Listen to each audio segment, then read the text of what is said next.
Hello friends, welcome back to my channel Medical with Sanju. COVID-19 corona virus topic series को first part में हामीले यसका introduction part infected person बाट healthy person में कसरी सर्छ यसका लक्षणहरू एन्ड रिस्क फ्याक्टर हेर्यो। रिमेनिङ पार्ट आज हेर्ने हो। के हुन्छ कोरोना भाइरस जब इन्फेक्टेड पर्सन बाट हेल्दी पर्सन में सर्ने बेलामा के हुन्छ यो virus may be infected person में नोज थ्रू अथवा माउथ थ्रू के हुन्छ ओरोफेरिंक्स एन्ड नाजोफेरिंक्स हुँदै लंग्स में पुग्छ। कहाँ पुग्छ? लंग्स में पुग्छ हैन।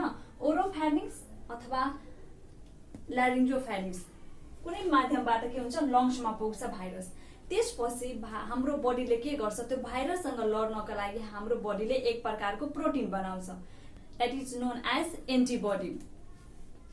एन्टिबडी बनाउँछ न। कुनै पनि फरेन बडी ह्युमन बडी में आउँदा के हुन्छ बडीले एक प्रकारको प्रोटिन बनाउँछ दैट इज एन्टिबडी।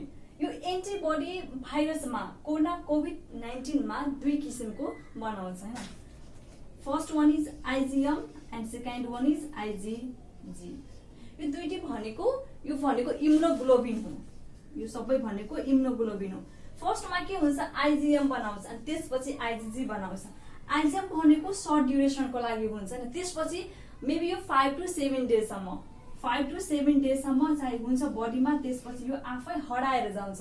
त्यसपछि आइजीजी बन्छ र यो भनेको लङ टाइमसम्म बडीमा हुन्छ र बडीलाई प्रोटेक्ट गर्छ। त्यसपछि के हुन्छ इफ इन्फेक्सन भइसकेपछि बडीमा साइन सिम्पटम्स आउँछ हैन। साइन सिम्पटम्स आयो भने के गर्नुपर्छ कोभिड-19 टेस्ट गराउनुपर्छ। सिम्पटम्स आएको छैन तर कन्ट्याक्टमा आएको छ कुनै विदेशी पर्सनको कन्ट्याक्टमा आएको छ अथवा कोभिड-19 पोजिटिभ भएको पर्सनको कन्ट्याक्टमा आएको छ भने यो कोरोना भाइरस टेस्ट गराउनु जरुरी हुन्छ, गराउनु नै पर्छ। यो टेस्टको लागि के हुन्छ कुन टेस्ट गराउनु पर्छ? टेस्टमा जम्मा दुई किसिमको टेस्ट हुँदैछ मेनली। अरु पनि हुन्छ त मेन भनेको दुई किसिमको हुन्छ। First one is molecular test, nucleic acid amplification test, genetic test, RNA और पीसीआर टेस्ट। यो सबै भनेको एउटै हो। हजुरहरूले मोस्टली सुन्नु भएको होला पीसीआर। पीसीआर भनेको बढी चर्चामा आएको छ त्यही भएर चाहिँ सुन्नु भएको होला पीसीआर टेस्ट। तर पीसीआर टेस्टलाई नै यो जेनेटिक टेस्टहरू मोलिकुलर टेस्ट सबै भनेको पीसीआर टेस्ट नै हो। Next one is antibody test, serology test, RDT test. RDT टेस्टलाई नै antibody test and serology test भनेर चिनिन्छ। आरडीटी भनेको मोस्टली युजमा आउने भनेको आरडीटी टेस्ट हो। यो दुईटी टेस्ट मेनली कोरोना भाइरसमा गरिन्छ। अरु पनि सिम्पटम्स अनुसार के हुन्छ अरु पनि टेस्ट गरिन्छ बट यो पत्ता लगाउनको लागि कोरोना भाइरस प्रेजेन्स एब्सेन्स त्यो पत्ता लगाउनको लागि चाहिँ मोस्टली यो दुईटा टेस्ट गरिन्छ। अब एउटा गरी हेरौँ। First one is PCR. PCR molecular test, nucleic acid amplification test, genetic test, RNA और पीसीआर टेस्ट पनि भनेर चिनिन्छन्। पीसीआर भनेको हुन्छ polymerase chain reaction. Polymerase chain reaction. PCR टेस्टमा के हुन्छ यसमा डाइरेक्ट भाइरसलाई आइडेन्टिफाई गर्ने हो न, भाइरसलाई डिटेक्ट गर्ने हो। भाइरस प्रेजेन्स चाहिँ एब्सेन्स छ त्यो चाहिँ हेर्ने हो यो टेस्टमा। पीसीआर टेस्टमा के हुन्छ भाइरसको जेनेटिक मेटेरियल पत्ता लगाउने हो। मोस्टली भाइरसको genetic material RNA and DNA मध्ये एउटा हुन्छ। कोरोना भाइरसको जेनेटिक मेटेरियल के हुन्छ आरएनए। त्यही भएर यो टेस्टलाई जेनेटिक टेस्ट आरएनए पनि भनेको छ हैन। यो टेस्टमा के हुन्छ आरएनए प्रेजेन्ट छ एब्सेन्स छ त्यो हेरिन्छ हैन। आरएनए प्रेजेन्ट छ भने पोजिटिभ एन्ड एब्सेन्ट छ भने नेगेटिभ आउँछ। यो टेस्ट गर्नको लागि के गर्छ रेस्पिरेटरी स्याम्पल कलेक्ट गर्ने गरिन्छ। रेस्पिरेटरी स्याम्पल किनभने SARS-CoV-2 is a respiratory virus. यो भाइरस नाजोफेरिंक्स एन्ड ओरोफेरिंक्स भएर डाइरेक्ट कहाँ जान्छ रेस्पिरेटरी पार्टमा जान्छ, लंग्समा जान्छ। त्यही भएर यहाँ रेस्पिरेटरी स्याम्पल चाहिँ कलेक्ट गर्ने हो। सार्स भनेको saviour acute respiratory syndrome corona virus 2 यो भाइरस हो हैन रेस्पिरेटरी भाइरस। के हुन्छ कलेक्सन गर्दाखेरि नाजोफेरेन्जियल अथवा ओरोफेरेन्जियल स्वाब चाहिँ कलेक्सन गर्ने हैन। नाकबाट पनि लिन सकिन्छ स्वाब, माउथबाट पनि लिन सकिन्छ हैन। युजुअली नाजोफेरेन्जियल स्वाब चाहिँ कलेक्सन गर्ने गरिन्छ किनभने nasopharyngeal swab is more sensitive than oropharyngeal swab. त्यही भएर के हुन्छ स्याम्पल लिँदाखेरि नाकबाट चाहिँ स्वाब लिने गरिन्छ नि टेस्टको लागि। अरु के हुन्छ इफ पेशेन्टलाई निमोनिया छ भने अथवा अदर रेस्पिरेटरी प्रब्लम छ भने के गर्छ, डाइरेक्टली लङ्सबाट स्याम्पल लिन चाहिँ मिल्छ हैन, डाइरेक्टै लङ्सबाट स्याम्पल लिएर टेस्ट गर्न मिल्छ र गरिन्छ पनि। त्यसपछि यो कलेक्ट भएको स्याम्पललाई स्वाबलाई के गर्छ, एउटा सल्युसनमा राख्छ, that is lysis buffer. Lysis buffer is a solution, यसले कन्टेन गरेको हुन्छ salt and ionic salt, salt और आयोनिक साल्ट कन्टेन गरेको हुन्छ।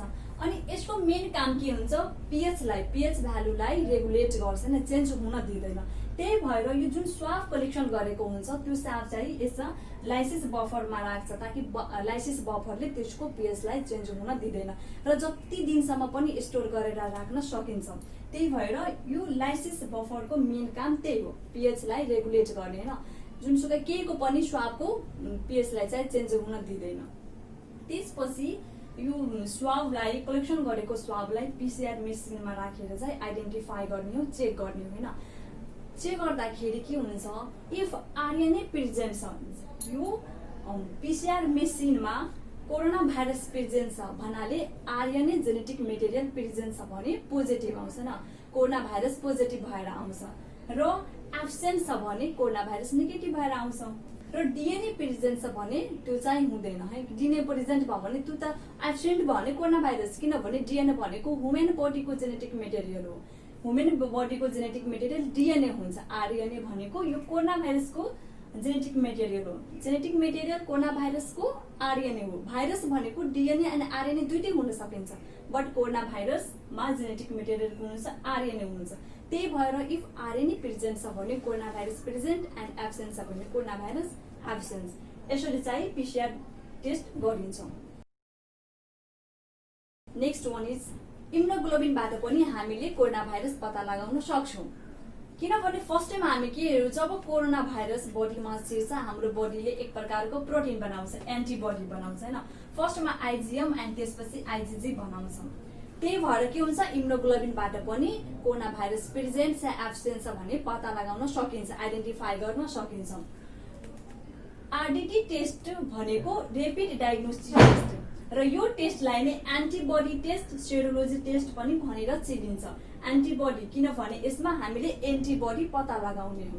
यो टेस्ट गर्नको लागि के गर्छ, ब्लड स्याम्पल कलेक्ट गर्ने, किनभने एन्टिबडी भनेको कहाँ पाउँछ, ब्लडमा पाउँछ, एन्टिबडी भनेको ब्लडमा पाउँछ। त्यही भएर यो टेस्ट गर्नको लागि के गर्नुपर्छ, ब्लड स्याम्पल लिने।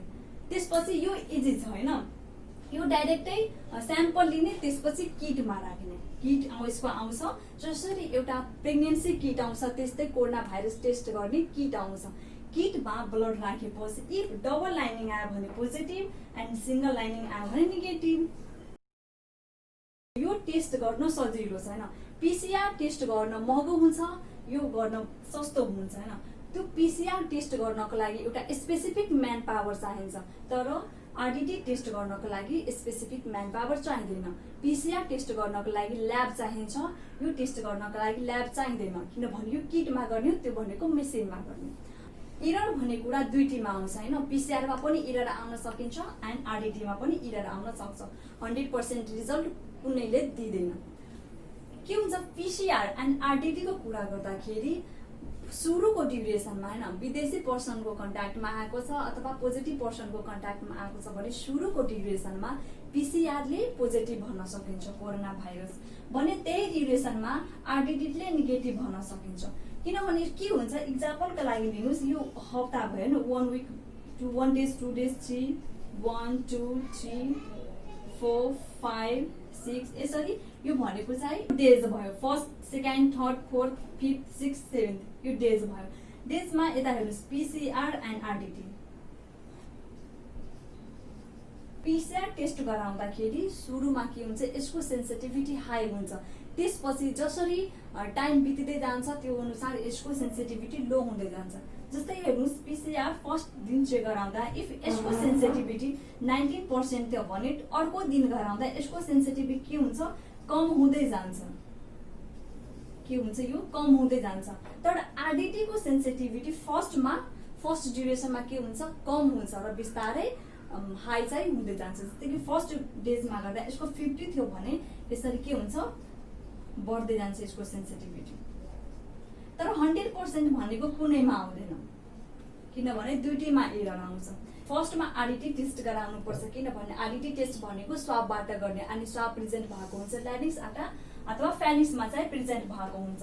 त्यसपछि के हुन्छ, नेक्स्ट ड्युरेसन्समा गर्दाखेरि आरटिपिसिआर टेस्ट मेबी नेगेटिभ आउन सकिन्छ, किनभने यो जुन माथि प्रेजेन्ट भएको हुन्छ यो मेबी भाइरसले गर्दा नष्ट हुन सकिन्छ, त्यही भएर यो नेगेटिभ आउन सकिन्छ र आरडिटी गराउँदा पछि पोजिटिभ आउन सकिन्छ। यसरी चाहिँ यो टेस्ट चाहिँ गर्ने गरिन्छ। एरर भनेको दुईटैमा आउन सकिन्छ, 100% रिजल्ट दुईटै मध्ये कुनैले चाहिँ दिँदैन हैन। पीसीआर को सेन्सिटिभिटी सुरुमा हाई हुन्छ बट आरडिटी को सुरुमा लो हुन्छ, तर 100% चाहिँ कुनैमा हुँदैन। त्यही भएर विदेशी मान्छे कन्ट्याक्टमा आएको छ अथवा पोजिटिभ मान्छे कन्ट्याक्टमा आएको छ भने त्यो कन्ट्याक्ट हिस्ट्री इम्पोर्टेन्ट हुन्छ हैन। यो रिपोर्ट भन्दा मोस्ट इम्पोर्टेन्ट भनेको कन्ट्याक्ट हिस्ट्रीमा चाहिँ डिपेन्ड हुन्छ। इफ कन्ट्याक्टमा आएको छ भने आफूलाई आइसोलेट गरिहाल्नुपर्छ।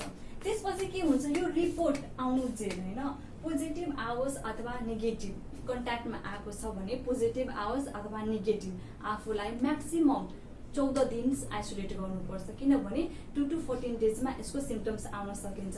सिम्पटम्स छैन त्यही पनि आइसोलेट गर्नुपर्छ, किनभने इफ मलाई छ, जस्तै कि मलाई छ कोरोना भाइरस पोजिटिभ छ भने तर मेरोमा सिम्पटम छैन, एसिम्प्टोमेटिक छ, तर म कसैको कन्ट्याक्टमा आयो भने त्यो भाइरस मेरोमा एक्टिभ छैन तर अरू पर्सनमा मोर एक्टिभ हुन सकिन्छ र मोर चाहिँ एफेक्ट गर्न सकिन्छ त्यो पर्सनलाई। त्यही भएर म्याक्सिमम 14 डेज आइसोलेट राख्नुपर्छ आफूलाई इफ कन्ट्याक्टमा आएको छ भने। यो त्यो हाम्रो टेस्टहरू। अब चाहिँ आफूलाई आइसोलेट गर्दाखेरि के गर्नुपर्छ त्यो चाहिँ। So what to do during self quarantine. Self quarantine हुँदा के गर्नुपर्छ? The first point is balance diet. Balance diet लिनुपर्छ। यस्तो डाइट त्यसमा के हुन्छ, सबै प्रेजेन्ट हुन्छ हैन, भिटामिन्स, कार्बोहाइड्रेट, प्रोटिन सबै ब्यालेन्स भएको डाइट लिनुपर्छ। त्यो डाइटले के गर्छ, हामीलाई इम्युनिटी पावर बढाउँछ, हाम्रो बडीको इम्युनिटी पावर बढाउँछ, हामीलाई इम्युनिटी पावर दृढ बनाउनु छ। इम्युनिटी पावर भनेको हाम्रो बडीको क्षमता कति छ त्यो भाइरससँग लड्नका लागि। इफ हामीलाई जित्नु छ भने हाम्रो बडीको इम्युनिटी बलियो हुनुपर्छ त्यो भाइरस भन्दा। हाम्रो इम्युनिटी बलियो हुन्छ भने त्यो भाइरसले अट्याक गर्न सकिँदैन हामीलाई। त्यही भएर ब्यालेन्स डाइट लिनुपर्छ। Next point is vitamin C and E. Vitamin C and ईले के गर्छ, इम्युनिटी पावरमा हेल्प गर्छ, प्लस जुन रेस्पिरेटरी प्रब्लमहरू आउँछ जस्तै कि कोल्डहरू हुनबाट बचाउँछ भिटामिन सीले। Next point, rest sleep minimum 7 to 8 hours हैन, रेस्ट गर्नुपर्छ। यसमा स्ट्रेस लियो भने के हुन्छ, स्ट्रेस लियो भने हाम्रो इम्युनिटी घट्छ, त्यही भएर स्ट्रेस लिनु हुँदैन, हामीलाई रेस्ट गर्नुपर्छ, स्लिप गर्नुपर्छ। त्यो पनि 7 to 8 आवर्स के गर्नुपर्छ, रेस्ट गर्नु पर्यो। Next point, 1.5 litre warm water daily. Self quarantine हुँदा कोल्ड वाटर युज गर्नु भएन, जतिखेर पनि के गर्नुपर्छ, वार्म वाटर युज गर्नुपर्छ। सक्दो बाथिङ पनि वार्म वाटरले नै गर्ने हो। Next point, all meals should be warm not cold. जति पनि खानेकुरा हुन्छ पानी सबै वार्म हुनुपर्छ, कोल्ड हुनु भएन। नेक्स्ट पोइन्ट, न्युट्रिसन, जुनमा मिल्क, मिट, एग सबै इन्क्लुड भएको हुन्छ। यो सबैले के गर्छ, इम्युनिटी पावर बढाउँछ। सोसाइटीको कन्सेप्टमा अहिले के आएको छ, मिट एन्ड एग खानु भएन, यो खायो भने के गर्छ, कोरोना भाइरस अझै लाग्ने चान्स हुन्छ। तर त्यो रङ कन्सेप्ट हो, मिट एन्ड एग राम्रोसँग पकाएर खान मिल्छ। Next point, exercise. एक्सरसाइजले के गर्छ, इम्युनिटी बढाउँछ हैन। जति एक्सरसाइज गर्यो हाम्रो बडीले त्यति चाहिँ एक्टिभ हुन्छ हाम्रो बडी र इम्युनिटी बढ्न जान्छ।